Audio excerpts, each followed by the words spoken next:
G'day, guys, and welcome here now to the second episode of the 2021 season now of League Down Under. We're very excited to be back here, bring us a second episode. We didn't get cancelled off the first episode. Big surprise. I honestly thought we were going to, but luckily, thanks to our man Teacko down here, he edited out all the bad parts, so we're all good. We're okay. We're back for the second episode. Not cancelled yet. We'll have to see about next week. We'll have to wait and see what happens. But you're joining once again. What was that, Teacko? I feel like it was the bad parts that kept in that made it so humorous for us to be able to stay live for the second episode. Bad parts, good. I don't know. We'll run for as long as possible before we get shut down. We can't promise anything, guys. You're back here once again with Baz as your host here for the podcast. And you're also joined again here by one Midnight and one Teacko, joining us once again because apparently they loved this so much they wanted to come back for a second episode. I don't know why you guys think that. This show sucks. I don't know why you're here. Why did you want to come back? I don't Stockholm syndrome. I want to be on Spotify. Also fair. There you go. Two perfectly good reasons. And I should also add this time, Midnight is in his own room. We put him back. He teleported back to his room. But you're out of teleports now. You've used them all from last episode. So yeah, he's kind of stuck here. So now you get Echo Room with his nice bed in the background. All the good stuff that we're used to seeing. But I should also add, there's also another person down here, at least for me. Hopefully I'm getting this right with the editing part. But you might recognize him from such things such as League Down Under 1.0. So some smaller league events, winning a mystery skin in a marble race last year because it was rigged, and some other crap about being some regional final winner in the Meta 2020 South Australian Northern Territory League or some crap like that. I don't know. You got a lot of you guys. I've been watching League Down in the past, you know this man. Anyway, of course, about Raygor, the man of the Apple laptop watching Twitch chat has now evolved to the man in his bedroom with a computer. Yeah, with a computer, watching us idiots, listening to us idiots instead. How you doing? Yeah, not too bad. How you doing, Baz? Not good, to be honest, because I'm stuck here doing this again. So I got to play-by-play cast 3 games this week for the first time in a year, and now I won't get it again because Midnight won't let me. We're here for episode 2. I'm not letting you.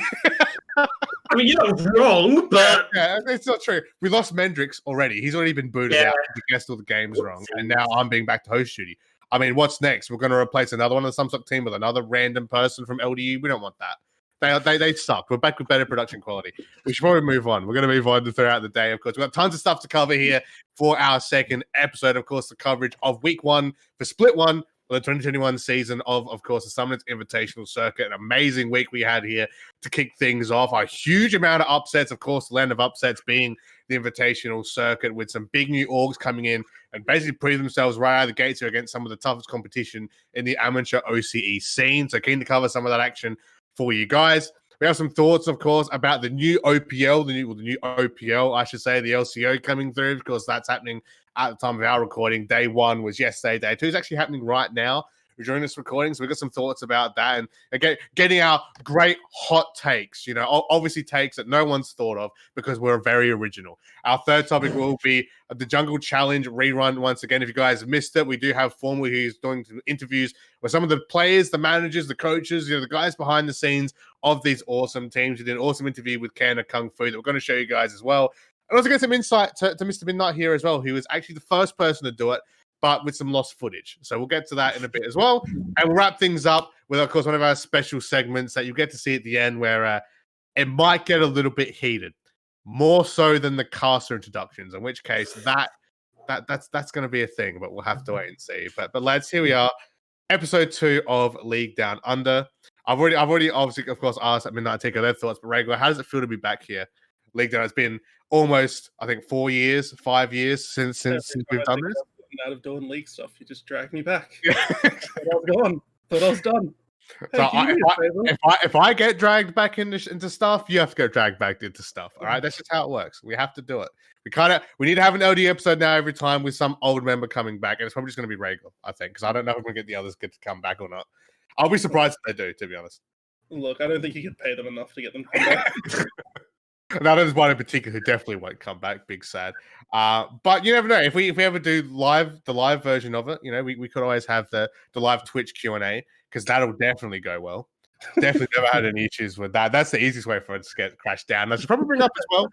we might have seen us premiere, of course, the first episode on Twitch. We'll be doing that again, but also, of course, we're uploading the stuff up on YouTube. So if you missed any of the live stream from the premiere or want to watch this again for some reason, you can do so over on YouTube. If you want to see our somewhat beautiful faces, I mean, that's up for debate, but that's fine, I guess. But if you also rather audio version, fair enough, to be honest. If you do prefer that, we are up on Apple Music and on Spotify as well. Thanks to Teacko, the man, once again, carrying League Down Under once more with the editing and the audio uploads and the YouTube upload and the Twitch premiere. Is there anything you're not doing at this point? Like, it's basically a show, I think. Yeah, casting. Teacko, color caster. And like very tiny text down at the bottom of the page, because the whole page at this point just says producer, streamer, just edited everything else but broadcasting. Yeah. Yeah, well, I mean, I'm always behind the scenes, and next week is the first time I'm going to be casting in a while, so I might be a little bit rusty, but we're going to try and work on that. I think that might actually depend on how this final segment goes for tonight, though, because if you think get a little bit too heated, I don't know. Are we gonna see a tug of war between powers? We're gonna have a civil war happening. Who's gonna be Midnight side? Who's gonna be on Teacko side? I wouldn't call it a civil war. I'd call it a minor dispute where Teacko gets to learn his place. That's what I that's how I settle this. We'll talk about this later. Okay, again, final segment. Something for you guys to look forward to. But of course, we've got plenty more some content heading your way here for our second episode now. And we're going to start that straight away, of course, the coverage for week 1, split 1, of course, of the Summoners Invitational Circuit, as we mentioned just before. The awesome, amazing games, guys, we had all throughout the first day. Where normally we always have that, I want to say, when our circuit starts, but this one felt a little bit special. I want to say, with so many new orgs, of course, we talked about the item changes being a big thing. There's a lot of stuff we covered in episode 1 where we were looking at some of the teams that were coming in and I guess what some of the results will be. And I feel like all of that was just taken and just drop kicked out the window because I don't think any of us got a single prediction right, except for maybe Formal, who voted for QUT for some reason. Don't ask how that works, but there you go. But how the games, lads? I mean, I think they're absolutely spectacular. I had a phenomenal time watching them. I mean, week 1 is always special because the teams are usually very hungry. The nerves usually aren't there for a lot of players, so it's always just let's get into the fight, let's get into it. And the teams, again, the teams that we didn't expect to do well showed up, and it was kind of terrifying, to be honest with you. Any other thoughts from Raygor, Teacko? You guys, thoughts on week 1? Because I want to ask Raygor, obvious caster of Summoner Society right here, definitely is in the loop. What were your thoughts? Being an outsider, I want to say. A lot of the games were fun to watch, but there was also a lot of times where it felt like they were just fighting for fighting's sake. There was nothing to fight over. And everyone just went, "You're a wall. We're a wall. Let's just run at each other and see what happens." And broadcast man? Well, I mean, as broadcaster, I got to see all of the games being played in depth because I had to control the cameras and that sort of thing. But, as a broadcaster, you don't really get to see what happens. Fortunately, I'm good enough to be able to have watched both and control the cameras. So. Obviously, yeah. Well, a highlight for me was probably the first game, Weekend Warriors versus Weeknight Warriors. But that's because it was so intense, like a lot of back and forth. I think that the focus was just trying to, show dominance in the first week and show their strengths maybe, or just not show their tactics too early on as well. I mean, that was... you guys, sorry. If you want to talk about intense games, I think every game at some point it had its own special moments. I mean... there were a phenomenal, like if we want to look at cracking QUT, like that series, my God, that was something. With the amount of fighting that was going on there. That was a phenomenal matchup. I felt like every game was almost a bloodbath. It felt like going forward. I wanted to touch on weekend as well, because I only called that the day after. I wasn't available to watch the start of it. But going back, I'm very happy I did watch it back because, especially like the early mid game, was so close, and even in the way it was weekday sided.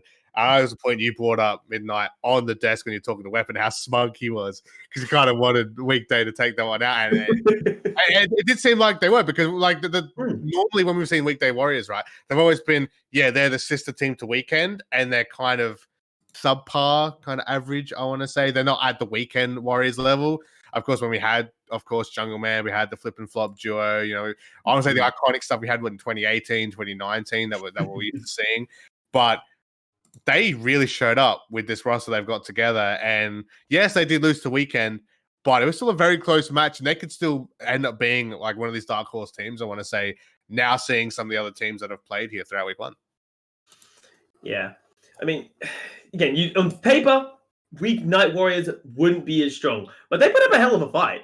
And it's not just that, on paper, this team's going to be weaker, because we said that about a lot of different matchups coming into week number one. Yeah. And as we've already said before, we were wrong in most of them. And the one that I'm still amazed that it happened was our third game of the night. MCOM and Fizz going up against each other. I'm still in awe about what happened in that series. Like, oh my Lord. Of course, MCOM being one of those brand new orgs that have kind of showed up here into the circuit. I'm pretty sure we've seen them outside of some SOC tournaments doing some other events. I think they've mainly been known for Iron to Gold stuff, if I'm not correct. Or if I am correct. If I'm not correct, yeah, that's good. No, you are correct. So and now they've fielded, I guess, a more top tier team, and they kind of just showed up. Of course, ZYZZ being the Split 1 champions from the 2020 season of the Invitational Circuit, and they just they just went to town on them. I want to say that's how we put them. They went to town on them. Well, I mean, they did get their lead through their mid game. I mean, they did do well in the early game to make sure that nothing was happening to them to cause them that detriment. Ziz, I think they took a step back when they shouldn't have.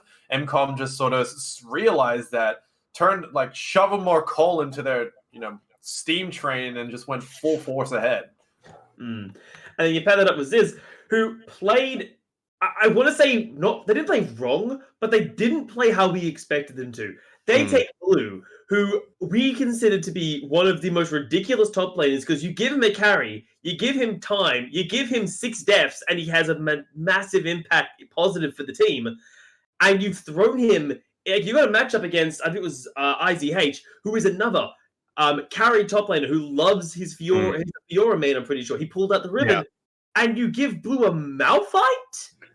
Like, I feel like of all time for Blue to show off his top lane skill, you give him one of his carries. You give him an Aurelia, I'm pretty sure was available at the time, and you let him, you win through the way you do there, because you play, in this case, they played a Malphite, they played a Yasuo composition, and then just didn't execute on the Yasuo composition because they didn't start the fights. Like, it's not the Fizz that we're used to seeing, and I hope in the later weeks they go back to the Fizz that we know gets results. Give Blue a carry, play weak side, bot side, and win through your main man in top.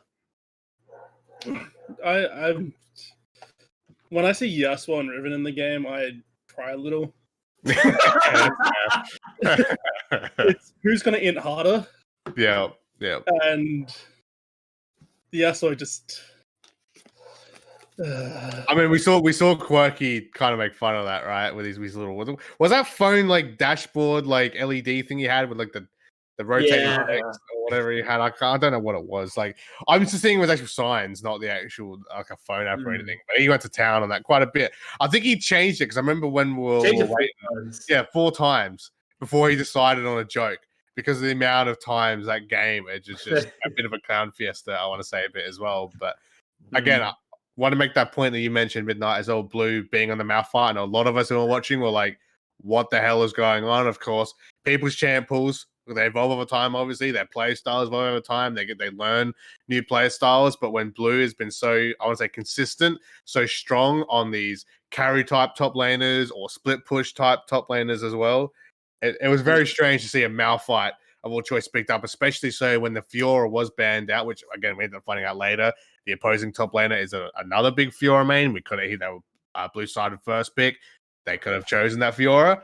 But it was still interesting to see that they would just ban it out when Blue has been so powerful on it before. And when we see it, again, they ripped into Malphite, we saw what happened, right? Nothing ended well. But Was there any final thoughts, lads, on the MCOM ZYZZ stuff? I mean, MCOM now 1-0 again against one of the split one champions of last year, just one of the champions in general of last year. And again, we can bring this up, I want to say a couple of times throughout really all of the games. Again, MCOM being a new org to the circuit, they've not played in any previous circuit over the past 5 years so far, and they've showed up like this. And as we mentioned, where they've only really just fielded a top-sided team when before they were more focused on some of the smaller minor tournaments in the amateur scene. I mean, that's got to be a morale boost, not just for the players, but I want to say for the org itself as well, right?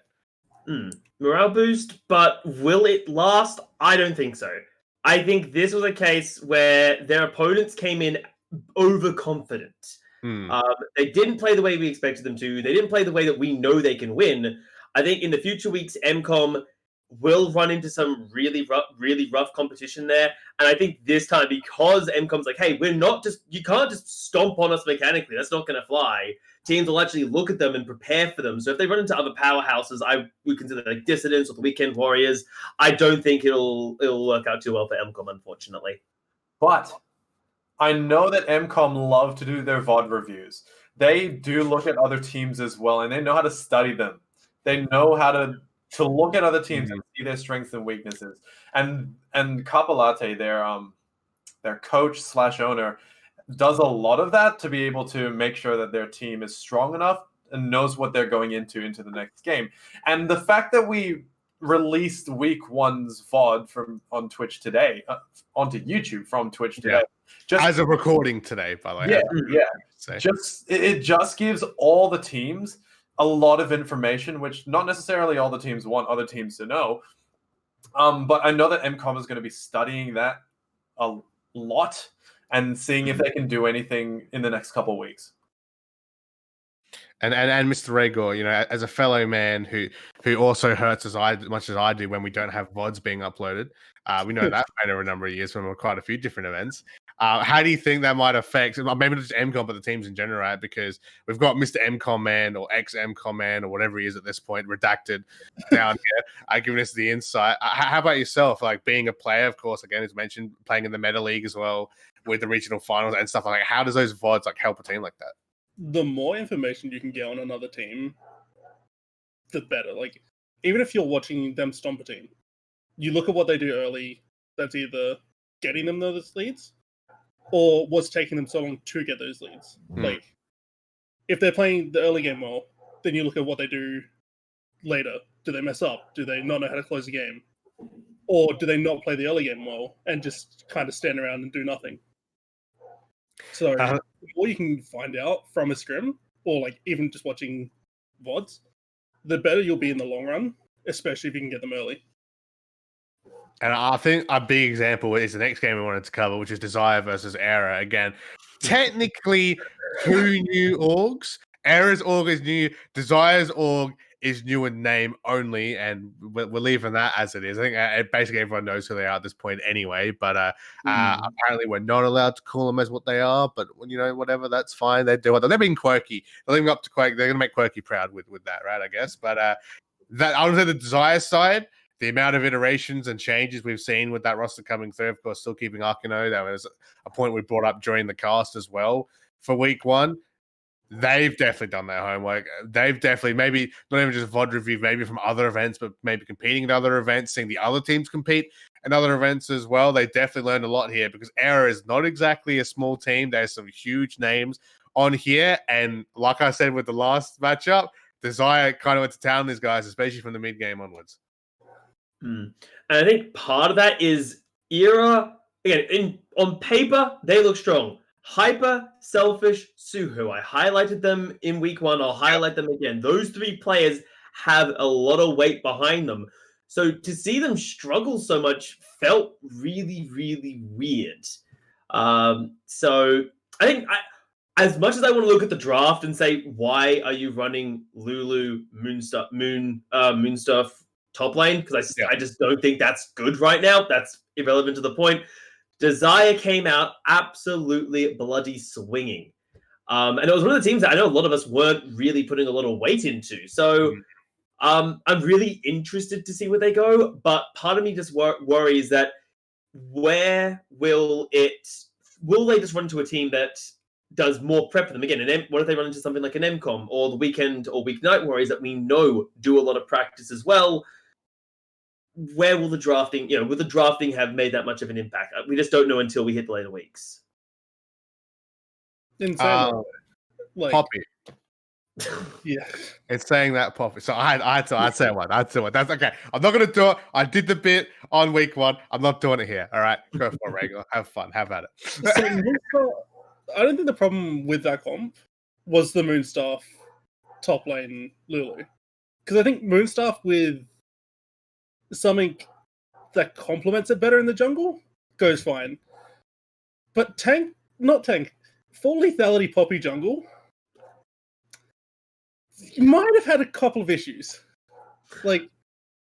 Technically speaking, Terati on the Poppy had half of his team's kills and was only missing, I believe, 2 assists to have 100% kill participation. I'm just saying. But would you rather those kills on a full lethality Poppy who, if they're in, or someone like, I don't know. Support Lulu? I don't know. I mean, support Lulu, I'd rather on the Poppy at that point. I just want to add, I just love how Teacko was just sitting there. It looked like he was in another world. He's just like...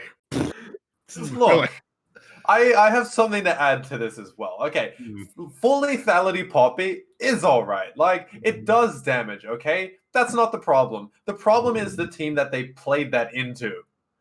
So they're playing that into, I believe it was a tank Gragas, into a J4 who's semi-tank, into a Ryze who's going to build health at some point. Senna's going to scale hard. She's not going to get anywhere close to the Poppy to be able to get that into a wall. And you're playing that into another semi-tank in the set. Lethality is not going to be doing well into that.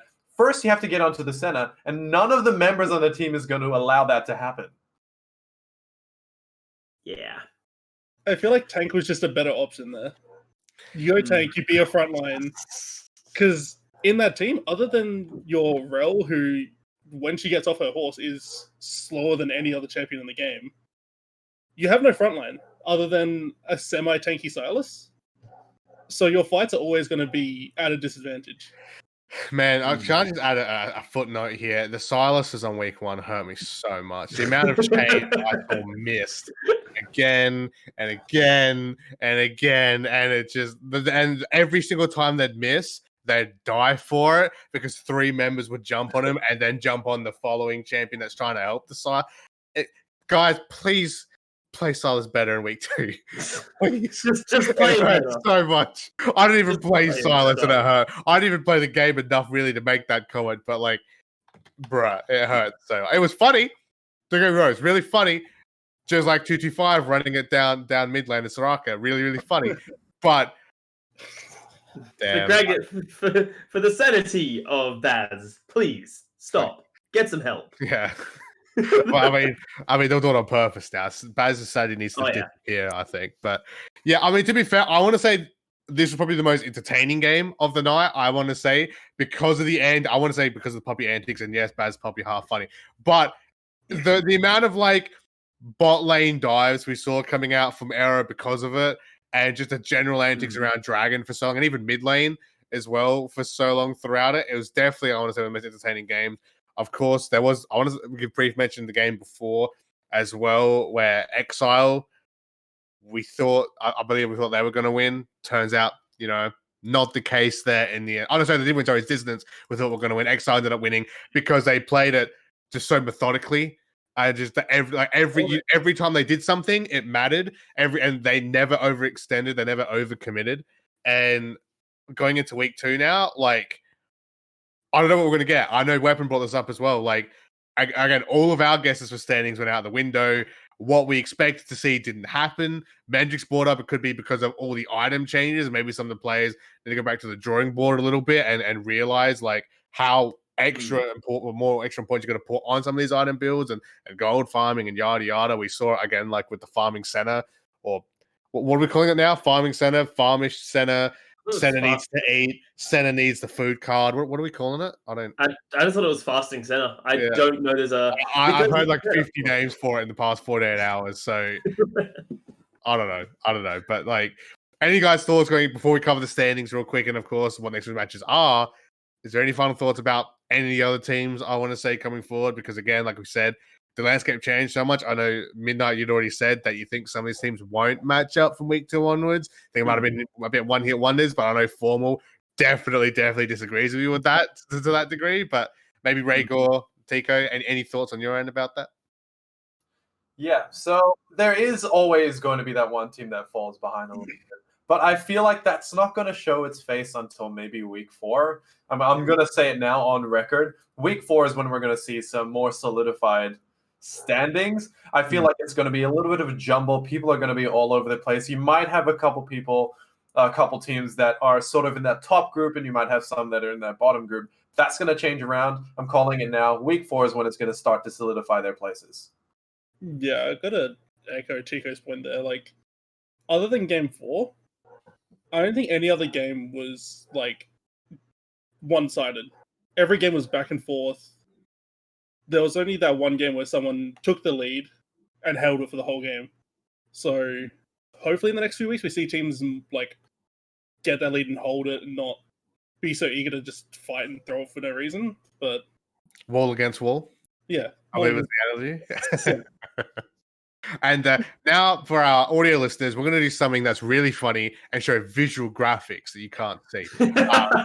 So enjoy that. As we're going to go into the standings now, of course, I'll read them out loud so you guys don't miss it. We are going to cover the standings real quick here. Again, it's just basically some teams are 1-0 and some teams are 0-1, but you still want to know who's where so far. So 1-0 so far, of course, Weekend Warriors, MCOM, Desire, Exile, and QT Tigers all start off week 1 strong there, going 1-0. And of course, the second place teams, Weeknight Warriors, Era, Dissonance, Team ZYZZ, and Kraken Esports, all 0-1.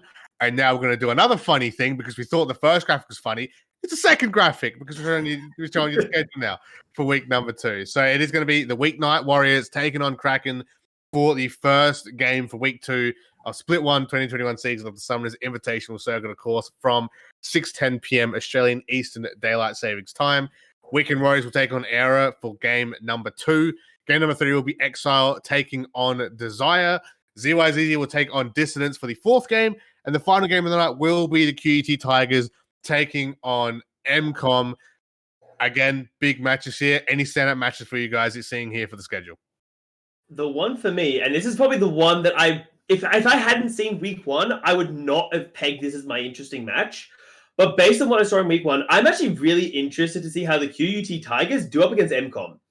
Because both of these teams were teams that I did not put a lot of value on. I didn't put a lot of weight on either of these lineups coming into week 1, and I was wrong. I was so wrong coming into it. So now I'm really interested to see the two teams that I thought were just going to struggle to get any wins under their belts, how they're going to match up against each other. And if I don't know which one's going to win, because we know MCOM likes to do their research, but QUT have a 10-man roster. So how much research can you get done? I don't think it's enough. Yeah, no, I have to agree with you there. It's going to be a little bit hard for MCOM to actually do their research based off what they saw in week 1, because as you said, a lot of people under their team, under their roster, it's going to be a little bit hard to get your specific details on every single member. You're going to have to look at the general lineup or the general team and see how they work instead for this week 2 for MCOM anyway. So I do think that MCOM, if based off those details, they're going to be going with more of their comfort picks, going with more of the safer options in terms of their playstyle and their champion picks, just because of the lack of information. I don't exactly know if they have a lack of information, but based off what we know, if they had a lack of information, they'd go for more of a safer play style and see where they go from there.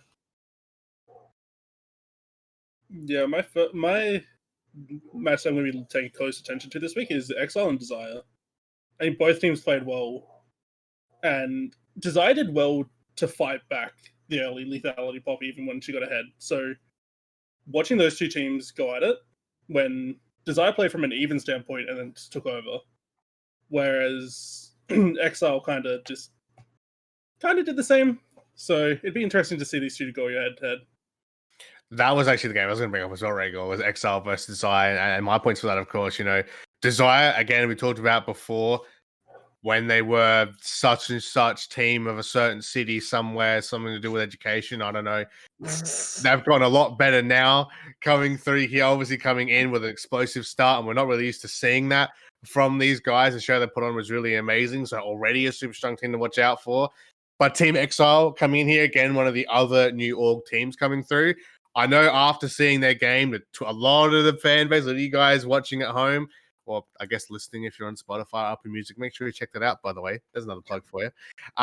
Really, really enjoyed Team Exile. They didn't know a lot of these players. They didn't know this team together, and seeing them, they were really surprised at really how strong these guys were. And could these be the biggest dark horse team of the season? Could we see these guys run it through here and potentially easily make it to the finals? We'll have to wait and see, because I think two of these teams are some of the ones we're really going to have to watch out for. So, again, plenty of good matches coming forward, guys, for week 2 there of the Summoners Invitational Circuit. And now we're going to move on to the next segment here that we want to talk about, because we're not the only circuit now happening in Oceania now. We are also joined by another one, something by the name of the LCO, something to do with what the OPL was, but it is now. Guys, what are our beginning general thoughts here? Of course, new OPOs ran by ESL, so a little bit different to the Riot ones. But so far, because we've seen one day of it so far, day 2's happening now as of this recording, and it looks looking pretty good so far. I'm really excited for it, honestly. I think I remember at the end of last year, everyone was very down and beaten about what the future of OCE is going to look like, and now we've got a new league, 8 teams are in it.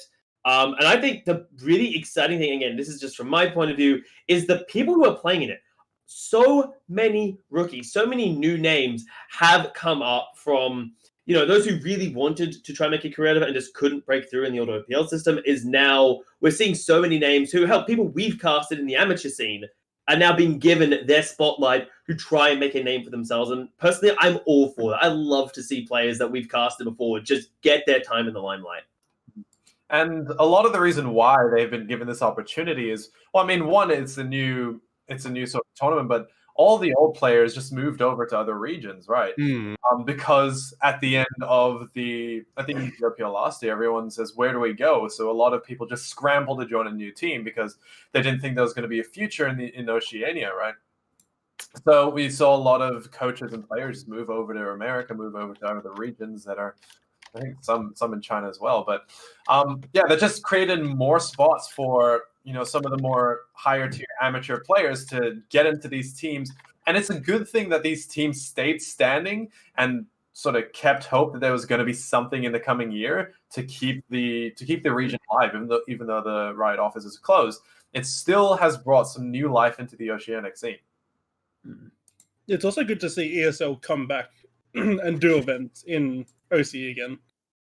The last ESL event I remember seeing in OCE was the Go for LOL weeklies that we had back in 2014, 2015. Yeah. So 6 years of not doing many events to come back and now do all the top league is definitely something to look out for. Of course, that's obviously League of Legends ESL side, which should add a side note for that. But again, you are right there, Raygor. Like seeing these guys kind of pick up the slack almost straight away and go we're not just letting the scene die straight away. Should probably also add, maybe calling the reason the OCE and not OSH might help. I feel as that might have felt the downfall of Oceania a little bit. Maybe it's just me. How about you guys? Maybe it's just me. I think it's a little bit on you there. A little bit of anyway. If you call our region correctly, and we'll be good. That's all I'm saying. But we are seeing, some of the, a lot of the normal familiar teams that we were used to seeing in the OPL. I believe 7 of the 8 teams are straight up who we're used to seeing, except for one team called Peace. I don't know why you want Peace in the competitive scene. Maybe they've got some new strat. They're doing well so far. I want to say that they've proved themselves here so far, at least off day 1 that we've seen. But what do you guys think? Again, a lot of the teams still sticking around, still here to support the scene. It's like you got the classic Chief, Styles, Gravitas, Legacy, Mammoth, Order. Like you've got all of the ones. I think Pensionet's the other one, and yeah. And I think the exciting thing for me, again, is I've mentioned it before, I'll mention it again, is the mixture of the new people who are coming into it, the people who are finally getting their chance to step up on the big stage. And there are still some of the old guard, I'll call them old guard, players who were around before. A good example would be Pabu, Biopanther, Chaz. These guys were already on stage before the end of last year, and now they're still hanging around. I believe all of them are on Pentanet right now. So it's great to see the orgs that we do love still being around here, and then again the mixture of the old players that we know and the new players who we'll get to know and get to fall in love with in the coming future. Yeah, and well, we got 8 teams, 8 places, right? And we had 8 teams, 8 places last time, but we got Peace, and who did they replace? Avant Gaming, right? Where did they go? Direwolves took them. Sort of like absorbed them like slime. But yeah, no, took them away like wolves. Like absorb them into the pack is the better analogy. Yeah, that'd be great. But I'm excited to see what Peace is going to be doing, because they're 1-0 right now. I think they won their game today. 1-1. Sorry. Oh, they lost the game today. Yeah, so they beat Legacy, but they lost to Order. Yeah, that's what happened. And I'm just excited to see if Peace is going to be able to take it. Like, so far they've done well, but it's just 2 games, so we'll see what they can do. In saying that, your first game being against Legacy, and you take that win, that's one way to start your brand. Just come into the new league, take a win off one of the oldest standing. It's Direwolves they beat, apparently. What? According to the sheet, they beat Direwolves yesterday. Analyzing data. I don't want to be rude, but like if you look at the schedule on the website, it says February 23rd, Direwolves Peace 1-0. Oh, Gamepedia's done me dirty. The secrets are out. How many times did Direwolves represent us at MSI and the World's Play-ins? Like, that's a great way to start off your the season. Problem is they lost every time, so maybe not. Who knows? I'm just saying, it's if we had the Chiefs, we might have won. Could be played on Tuesdays and Wednesdays, of course, for the LCO. There, $30,000 US prize pool. I want to say as well. So quite a big chunk of cash. It's really cool for these teams to be playing for, especially when apparently our region was dead. Maybe not so much anymore, right? So that's really cool to see. I think the other fun thing in that is, of course, this is the opening to MSI for these teams. Like, we still have the Oceanic slot in MSI. We can safely assume that there's still the wild card stuff at Worlds at the end of this year. So, everyone who was worried, we're never, OC's never going to be able to get back into the big stages. No, we've got our route. We've got our teams. We've got our league back into it. So we are in, I'd argue, almost a better position than we were at the end of last year, because now we've got a fresh new league. I think the SEL has they have the license for 3 years. So we've got a hell of an opening, and now we're just going to take it and run with it. And fingers crossed we don't die or explode again, boys. What we're just going to call the region OCE, not OS. Make sure Direwolves that represent us at Worlds. Is there any other awesome hot takes we could come up with? Am I the only villain here? Really? Come on, boys. We need one hot take. We've got to make sure that our popular streamers don't dislocate their shoulders on stream. We've got to make sure we're doing. Okay, that's one. Teacko, we need one from you. Come on. I'm gonna coin the term "don't OS it up" again. Yeah. Don't do that. But if you OCE it up, there you go. We might win. And Raygor, we need one from you. Come on. Okay. Any OCE team go on to any international thing, just avoid the one problem that we've had every time we've gone to an international event. Baron doesn't exist. Just ignore it. Just play the map. Anytime you throw the game, just ignore it. It doesn't exist. There you go. So there you go. I'm not the only villain now, guys. Okay, it's not just me. Okay, everyone else has awesome hot takes as well. Clearly, we clearly thought this one through. But there you go. That's our take on the other. We're gonna deep dive into a lot more than that, of course, as the weeks go. We just want to, of course, briefly touch upon it again. It is, all jokes aside, is such an awesome, important thing for OC to have back, have a pro league for these guys to play for, to develop the pool and, make our region, go somewhere outside of just having our grassroots developments, our high school leagues, our uni leagues, all these big leagues that we've had building up over a number of years, and having a place now for our players to go to next, and having that next stepping stone still being there. So it's really cool to have that. And we're keeping a close eye. Technically 2. We have 2 eyes. Close eyes. No, we've got 4 eyes. We have 4 eyes. Our 24 eyes on what's happening with the LCO. So there you go. That was another visual gag, by the way, audio listeners. Isn't that one funny? We're going to move on to another funny part where we do another segment that's visual focus. We're really not making this easy for audio listeners, are we? We're going to move on to the Jungle Challenge with Formal, of course. You can still listen to it. The interview's still really awesome, of course. Had that with the man himself, Mr. Ken of Kung Fu, the long-time owner, big-time fan of Samsok, obviously.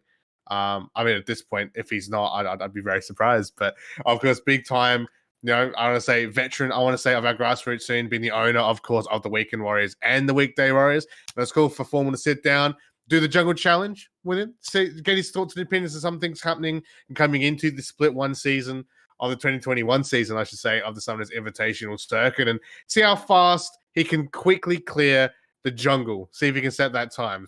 Think Top Gear with Star Regional Prize car, but you got to play a champion and clear AI monsters on a map really quickly. It sounds better than what it sounds. Check it out. Don't be slow. All right, hello everybody. Formal here joining me. It is the team captain of the Weekend Warriors, yet the top laner of the Weeknight Warriors. Surely not a conflict of interest. It's Ken of Kung Fu, and he's about to go into uncharted territories. That's right, I'm dragging him into the jungle to get a piece of the action. It is our second jungle race, our first on stream. And Ken, what sort of time are you looking for? I'm just hoping not to die before I recall.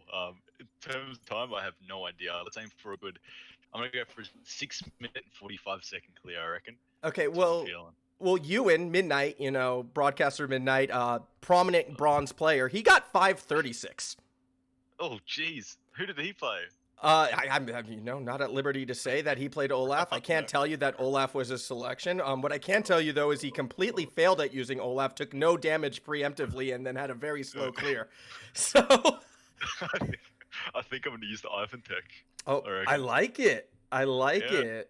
I'm feeling the Ivan tech, yeah. All right, well, if you're good to go, I'm going to lock in my pick as well. Don't worry, I won't get in your way. But so how does it feel, as a top laner? Obviously, jungles tend to ignore you. This is your time to go into the jungle and see what it's like. Are you nervous, or do you just know it's easy and that these junglers never have an excuse? Junglers just cry all the time for no reason. All they're doing is hitting AI, and that's all they do. I don't know why they complain on their role being so hard. All you got to do is gank my lane and I'll carry you, But we're about to find out how hard it is. Yeah, exactly. You might be in for a shock, all right? I mean, part of the reason why I came up with this idea is because I just wanted to help show everyone what the jungle is well and truly like. So maybe you're going to figure that out.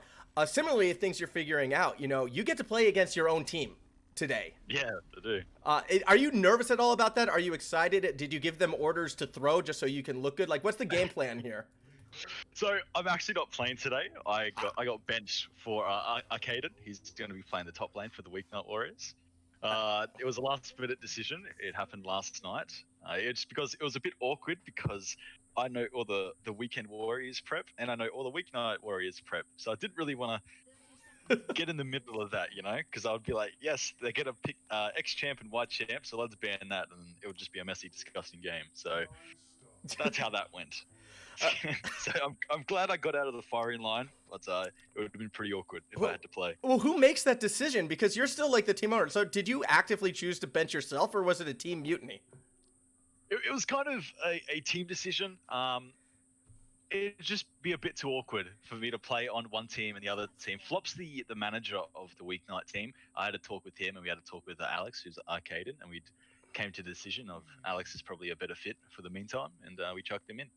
All right, fair enough. No egos, good to see. Now, obviously, you do want to beat your own team, I guess, although I'm not really sure which team you'd be rooting for, but I want to look at the other teams in this sick tournament. And are there any in particular that you want to beat? Any that, might be starting things up on Twitter right now? I don't know.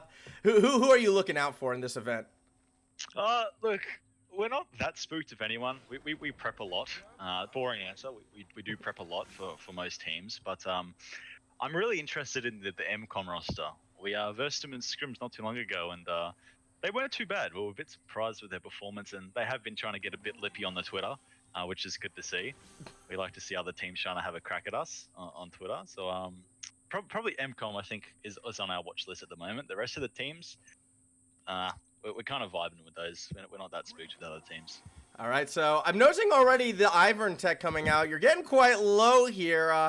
Are you nervous at all about the execute at all, or, you know? No, I can't die to minions, so it's fine. It shouldn't be too bad. I have no idea what I'm doing. I'm just pressing camps and hoping for the best, but it looks like my bot side's just about to respawn. So we'll walk down and collect those camps, and I know why Jungle Man says pick me Ivan. This is kind of fun. I like it. I mean, you don't have to do anything, right? You just walk around. And I mean, the good thing about this challenge, obviously, you know, there's going to be no other jungler to invade you as you're going through this, but you are where you've got to do both sides, right? Like, so far you're doing a good job clearing one side. You've kind of had to double back. There's still an entire half of the map to deal with. Yeah, look, I don't think I'm gonna have a good time of what did I say? 6 minutes and something. Yeah. Yeah, look, it's not looking promising, but I believe in the Ivan tech. I think I'm going to make it. All right, well, you got the double buff, so that's good to see. Let's go back, though, to but the two teams that you're looking at, weekend, weeknight. If you had to pick one to come out on top today, I kind of want to hear what your prediction, because now I can ask that, seeing as you're not playing. Who's winning today? I think the experience on weekend is a bit too much for weeknight. Weeknight, they're a bit of a dark horse roster. They have a lot of potential on their roster, but they struggle to show it sometimes. But if they're on form, they're very hard to beat. And the weekend team, we all know the names. We've seen them before. It's just an experienced lineup where we know will do their job properly. That's why we went with that roster for weekend. But I'll probably give it to weekend to answer your question for tonight. All right, and well, I guess speaking on the Weekend Warrior roster as well, as you just, I'm starting to see the folly in the Ivern. I mean, it's pretty healthy. Oh my god. Well, it's mostly healthy, but when you take 2 tower shots. But I've noticed there are some pretty significant changes to the lineup. In particular, you know, one of the big breakout players last year, Jungle Man, not on the starting lineup. Are you willing to comment on what exactly is going on there? Yeah. So Jungle Man's actually playing ESL. Yep. The LCO, this split. So I believe he's obviously Mammoth? gone up.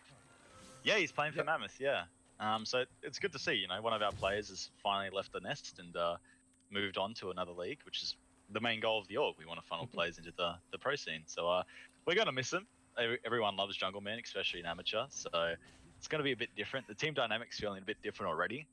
But it's a welcome change. You know, he was the last standing OG player of our roster. So it's a complete facelift now. We don't have an OG player from the early days playing.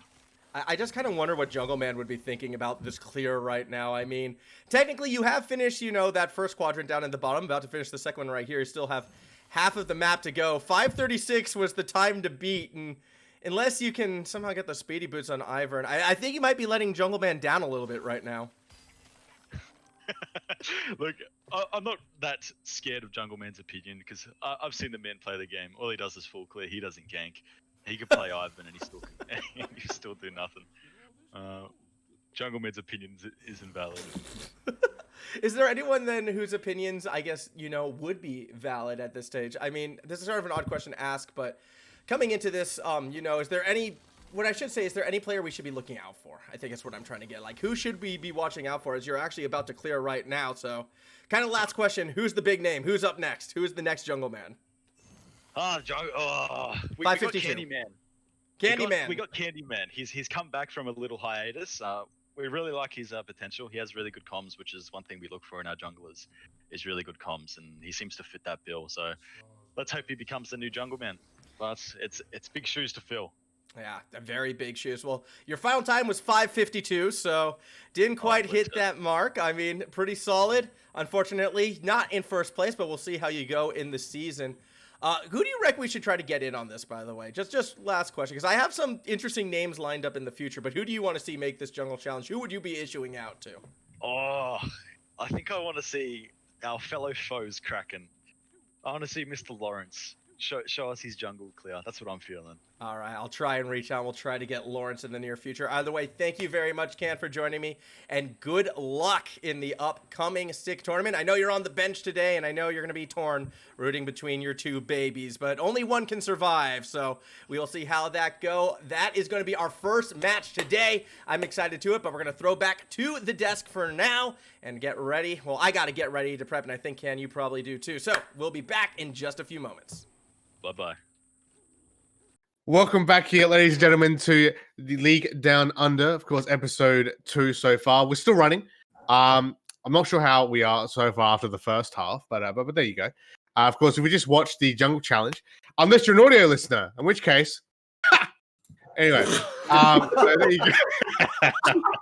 So again, you did the audio part. The audio part was fine. Here's what you missed. Ken played Ivan, which you would have heard. He cleared absolutely spectacularly with a 5 minute 52 clear time. Maybe not the best, I want to say, clear time, because you'll see in just a moment, unless you're an audio listener, in which case you won't see it.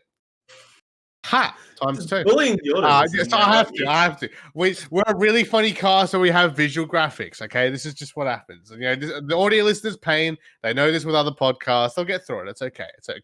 Unless they can't, in which case, I'm not doing the bit again. And that's what they've already turned it off. So,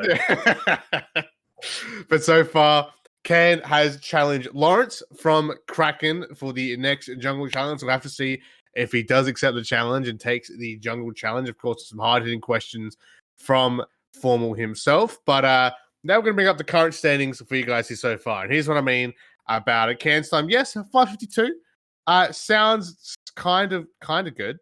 But there's a certain person here with a 536 that I think you need some explaining to do, Mr. Midnight. What the hell are you doing here? I was the guinea pig for the Jungle Challenge. And what was meant to happen was, me sat down, I did my jungle clearing, he asked me some questions, and the recording didn't exactly go as planned. So instead, we just sort of slapped the time up there as I'm silver now technically, but I'm basically just bronze material. Are you better than a bronze top laner at clearing the jungle? That is effectively what the challenge is. And unfortunately, Ken, you have failed. By almost solid 20 seconds at that as well. So maybe next time, guys, don't choose Ivan. Maybe go for a wait and see. But which champion did you use? So I rocked the Olaf. I figured Olaf. This was like a patch ago, so this is when Olaf was still very competitively viable and technically still is. And my logic was, okay, I'll just get low, fast clear the jungle, and pray I don't die to the jungle camps. And then I decided that at no point in my jungle clear was I going below 50 HP because 50% HP because I'm an idiot and I don't know how to jungle properly. Right. Well, clearly you must know what you're doing to some degree, because you're first. It's Olaf. It's not hard. But you are first, so technically, I take that. Take that because so far you might stay that way. You have to wait and see. Unless we get a proper jungler on board, in which case, well, then we're all stuffed, aren't we? But because the recording is unsalvageable. Apparently, that's what we've been told. If it actually is, we don't know. We'll have to find that out. Maybe an interrogation later. Can you remember any of the questions that Formal asked you Midnight at all? Anything you guys talked about? We talked about a mixture of both the Invitational as well as the LCO, because of course it was recorded before the first week of LCO. It was recorded last week. Yeah. So we talked about some of the teams and what teams I was looking forward to coming in, and I did my usual spiel about I'm really excited for the Weekend Warriors because I've always been a fan. I've been a fan of them for a while now. And again, I'm a fan of Exile. I'm really excited to see what Exile could bring to the table. And I wasn't wrong. They threw a couple people off guard for what they were bringing to the table. Well, there you go. So, but Teacko Raygor, of course, us three, we don't know if this recording actually exists because there's no evidence. Actually, Okay, I think he paid Formal to just say he did it quickly. Here, take some money. I did it in like 5 minutes. There is some sort of evidence there. Like, we have the entire recording of their conversation. We've got in-game sounds. We just don't have any visuals. Yeah. Maybe we could release that for the audio-only listeners to make up for me making fun of you guys. I am so sorry. That's actually a pretty good idea. I've got a copy of that. I'll get a copy of that for you guys after this. Well, there you go. So there you go. You get an extra bonus clip on this episode for the audio listeners only. So there you go. There's your incentive. They can't complain about the visual jokes, right? Get your own part. Hey, come on. They get their own part at the end. All right, I think that's fair. That's more than fine. But of course, Jungle Challenge will be happening every week alongside the circuit. We're going to see some awesome interviews, some awesome challenges going forward. I believe we're planning it to be a whole year thing, so going into Split 2 as well. So really excited to see how this will play off, and maybe when the schedule, not the schedule, the standings kind of build up, boys. Maybe we should start listing which patches they were on as well, and what champs we were using in that, and see how that one goes. And kind of like when you have, I guess, the Top Gear, the Star and Reason Prize car, where you have your wet times and your non-wet times, similar to that, and see how that goes. But we are now moving on, guys, to our final segment here for episode 2, and this is our special segment where things get even more ratchet than what they already are, which is a League Down Under tradition. Of course, it's no longer the Twitch Q&As; it is now dumbass segments that we come up with. And our next main one here is going to be the Champions Debate.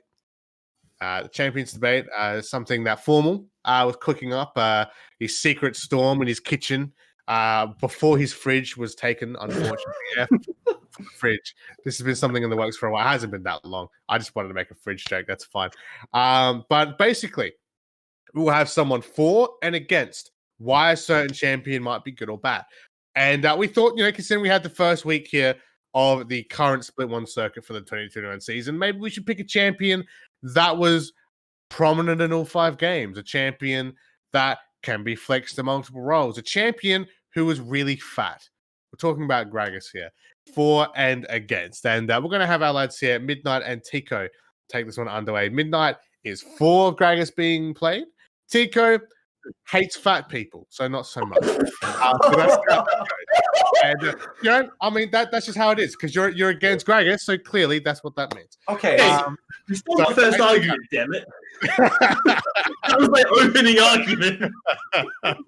So there we go. So I'll set you up. Midnight, there you go. You've already got a banger to start with. So Teacko, why? Let's begin. I don't know. We don't have a timer for this. We didn't really think this one through outside of them arguing. So let's just see how long this goes for before I've had enough. So lads, take it away. Gragas, for or against? As Raygor and I here sit here and enjoy the absolute carnage. Time to get the popcorn, I think. So let's get started. I think 4 goes first, and then the against has a rebuttal, and then the okay. So step 1. Just because Gragas has a few weight issues doesn't mean that he doesn't deserve the love to be on Summoner's Rift. Fat people have rights too, Teacko. I have rights. I'm also fat. So you gotta let them have their time on the Rift. Like, it's been a while since we've had, Chubby on the field. It's about time he's given the limelight. That's your opening point? Yeah, that was a great point. Okay. Here's my rebuttal to all of your opening points. Hold on. Let me just... Okay, Midnight. First of all, you're not fat. You just got a beer belly. So does Gragas. Isn't it technically wine? Sorry, second, third. Isn't it technically wine, not beer? What alcohol does he drink? I don't know. He's got something in a giant barrel. We never actually questioned what's in the barrel. Is it technically alcohol anymore? Probably in law-wise. Or is it grape juice? I think it is. I think it still is, because it's Drunken Rage. I think it's passive. Drunken Rage. Anyway, Midnight isn't fat. Continue your point, Teacko. Okay, yes. Midnight, you're not fat. Don't heart react that. Get that shit out. Yeah, you're not supposed to be on my side. Look, just because he's big doesn't mean he belongs on the Rift. No, that's not the point that I'm going to make. Okay, look, I'm going to move on from that point, because in no way should being fat relate to belonging on Summoner's Rift. There are so many different types of different shapes and sizes that belong on Summoner's Rift. However, in saying that, he shouldn't be meta, and here's why. He shouldn't be meta because one of his main damaging abilities is a skill shot that is very telegraphed. Like as soon as you see him like bowling ball roll his barrels towards you, you're like, all right, maybe I should move. Right? So that's his one main damaging ability. The next one, and you have to wait a while before it does its maximum amount of damage. And by that point, everyone's like already out of the splash zone. The next one is his E. It's very telegraphed as well. It's a straight line. He slams his belly into your face. However, you can see that coming to you from a mile away. It's like seeing Midnight running at you from a mile away. You're going to see that from a distance because he claims he's fat. Yeah, so all you have to do is use any form of mobility tool to be able to escape that one. Easy, easy, easy. Next one is his ultimate, right? I mean, yeah, it's not bad. It's not bad, except how do you counter it? Just distance yourself from the rest of your team. Don't clump up. You'll be fine. And one more point before we hand over back to Midnight. He falls off. He falls off relatively well. If he cannot come from behind as well. Like he falls off if he doesn't get a lead early. All right, I see we're taking this not less me more seriously. So let's dive into why Gragas is a good, and I'm going to focus more on his capacity as a top laner for now. Although a lot of what I say for top fits to his role in support. He has phenomenal sustain in lane. That healer comes in from his passive every time he uses the ability is ridiculously strong, especially in the meta that we're in. It's all about your ability to sustain. So his passive is phenomenal. His engage openings, yes, are telegraphed, but just because something is telegraphed doesn't make it bad. The thresh hook is probably the most obvious thing to see in the world, and we cannot count the number of times people have dodged into the thresh hook. Sion literally throws himself at you, and his engage is considered top tier for a damn reason. So to say that it's a telegraphed ability makes it bad isn't, I don't believe, true in the slightest. It makes it, yes, telegraphed, but it's still a damn good engage opportunity. Pair that up with the ultimate. It's a disruption. You're not picking Gragas' ultimate for the damage output that he's going to be throwing into the enemy team. He's disrupting the battle lines. They try to run a front to back. You throw the barrel into the middle because they have to be relatively grouped up. They go everywhere. Suddenly, the 15-2 Jinx realizes, crap, I've got no one to babysit me. And then you just murder her. And then you murder the rest of the team because with the 15-2 Jinx dead, the team can't do anything. You do not pick the Gragas for the inherent damage. Yes, you can, but you're not picking Gragas because, we need an AP top laner. No, you pick Vlad, you pick Lissandra if you're doing that. You pick him because he's got good early game damage, fantastic sustain in lane. He can engage, he can disengage, he can disrupt. He's basically Thresh if Thresh decided to go on a bender for a couple of weeks. Fair. Yeah, that's fair. Yeah, no, that's fair. Yeah. Okay. Yeah. Fair enough. However, whenever you see Thresh start to wind up his Q, you don't know which direction it's going. Whenever you see Gragas start his body slam, you know exactly where that's going to land. Yes, that's right. Also, in regards to his sustain, Execution is Calling, Orb of Oblivion, Mortal Reminder, Chain Chempunk thing. Chempunk Sword? Chempunk Chainsaw, that's the one. Sword. Morellonomicon. These are all beautiful items to reduce the amount of healing that he gets from his passive. I also have a couple more points. A lot of the time, you are going to be seeing the Gragas go in the jungle. For a while, Baz, get comfy.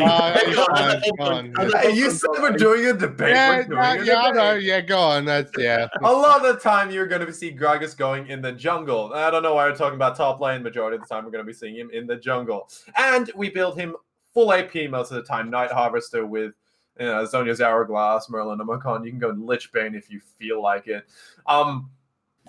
And so when you say you don't use him for his AP damage, why is the current meta AP Gragas? Because it isn't. I'm pretty sure you build tank on him. You can. But in jungle, it's Predator, Night Harvester. That's just the jungle. But that's... You just run out of. All right, now I'm going to throw one more thing at you for my third and final argument, and it is only one bit of information. Well, technically three, but it's one essence of information. Now, the LCK is considered one of the best regions in the world. Now, yes, I know some will argue LPL with China, but LCK is considered the front runner when it comes to strategies. The LCK players come up with a strategy, and the rest of the world copies. That is why Udyr came out of nowhere.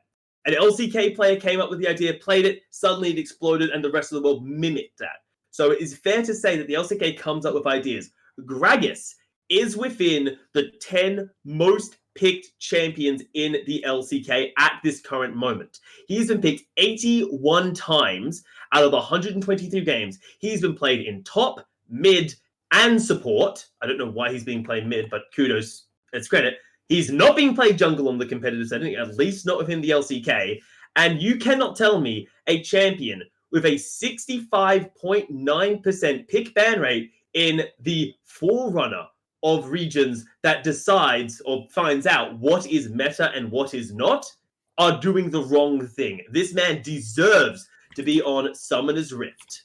But the pick ban rate doesn't necessarily reflect on how well it's doing, because the win rate is below 50%. I regret telling you that. I regret telling you that it's at 45% in the LCK right now. So, in saying that, that's really my only point against that. Well, I just want to see here, Mr. Raygor, man. We just had a champion debate, or we're in the midst of a champion debate. But what are your thoughts here so far? You think one side's winning over the other? Yeah. Care for either? Yeah. What do you reckon? Let me just check my PayPal real quick. Yeah. The money's not yeah, I think Midnight's winning, definitely, by a lot. His arguments are sound, but there's still some counterpoints that Teacko hasn't made. That's true. That's true. There's just so much that Gragas does that other champs do better. Oh, yeah, true. Oh, true. Yeah, no, you're right. Yeah. Seamus, you make that point, eh? I'm going to tell them, Baz.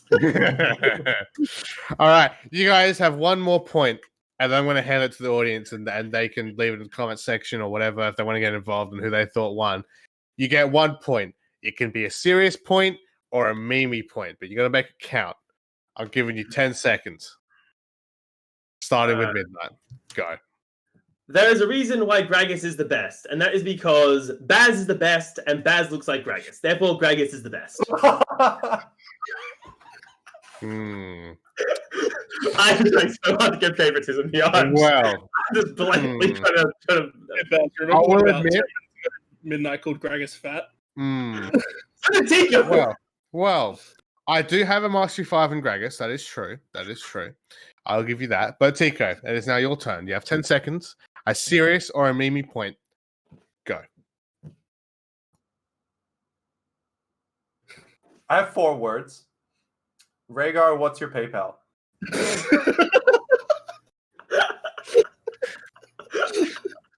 Well, once we get that sorted, who do you think at home, ladies and gentlemen, won that one? This is a work in progress, clearly. But we had a lot of fun doing it and getting it organized anyway. Personally, I didn't care for either point, mainly because Midnight called me fat, and Teacko didn't make the funny joke of telling Gragas to get on a treadmill. But that's fine. We'll get that going afterwards. You know, we're gonna promote the healthy body positivity, whatever it is. We're done. We're done here for episode 2 of League Down. I hope you guys did enjoy this one as well. Again, we're going to keep going until we inevitably get cancelled, because let's be honest, it's going to happen probably. Hopefully not. Fingers crossed it doesn't, but we'll have to wait and see. I hope you guys, anyway, did enjoy this one. Of course, League Down is in association with Summoner Society, so I'm actually contractually obligated to tell you guys to follow Summoner Society on Twitter, on Facebook, on Twitch, join the Discord server, subscribe on YouTube so you can catch up with everything Summoner Society related. Of course, things like the Summoners Invitational Circuit that's happening right now, being a part of other awesome community events all throughout the year for all major holidays. For example, all throughout the year, and some other cool events like some cool 1v1s and some cool just community get-togethers like for Clash and those sorts of things as well. So tons of cool Samsung stuff that you can be a part of. All you have to do is follow us and stay tuned and keep up with the latest news and updates for everything Summoners Society. And while I'm saying that, go check out the Samsung store as well. There's plenty of awesome merch. A lot of the artists in Samsung have been putting together for you guys to check out, some cool swag for you guys to pick up. And if you pick up the really cool circuit gear, that's limited time, limited edition, that's out right now, you are directly supporting the circuit as all proceeds go towards the prize pool for the circuit as well. And like we said, during week 1 of the circuit as well, what's more cooler than supporting your favorite teams by giving them more money to fight for and fight over and try and get in first place, get as much of that as possible. So you not only get some cool swag, some cool merch. I did this, but I'm not actually wearing any. You get my point. And if you're not a listener, you don't even know what I did, so it's fine. You can check that out and support the teams going forward as well. So guys, we had a great episode here so far. Before I wrap up entirely, is there any other comments you guys want to try and sneak in before I don't let you talk anymore?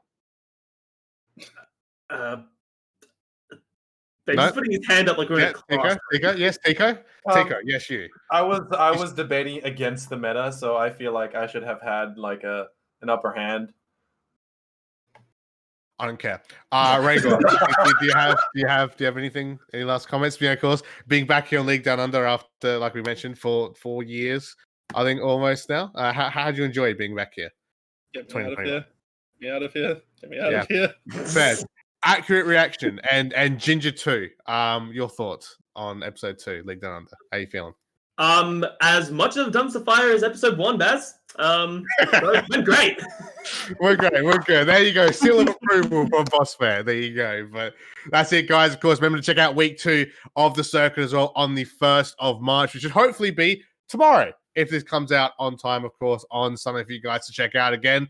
Schedule will be going up on Twitter. There's some awesome matches heading your way. And of course, remember to check out everything League Down Under. Episode 1 is already up on YouTube, on Spotify, on Apple Podcasts. Got it right this time, Teacko. There you go. Did I get it right? Apple Podcast. Did I get it right? There you go. Apple Podcast. I'm not an Apple man, so I wasn't too sure. It's always Apple Music for me. But there you go. Apple Podcast coming through. What was that? So I Midnight called you fat because you're not an Apple man. That's right. That's exactly right. That's a layered joke. That's Raygor signing his deal of never coming back. So there you go. Episode 2 will be out as soon as possible. Of course, we have a premiere up on Twitch, and the upload will be not too long after that, of course, on our YouTube. Well, I say our YouTube, but it's on Samsung YouTube and on our Spotify and Apple Podcasts if you're an audio listener and you like being bullied by us when you can't see cool graphics. So that's it, guys. We'll see you next week for week 2 of the circuit, and the week after that for episode 3 of League Down Under. So everyone here, thanks for tuning in, guys, and we'll see you next time.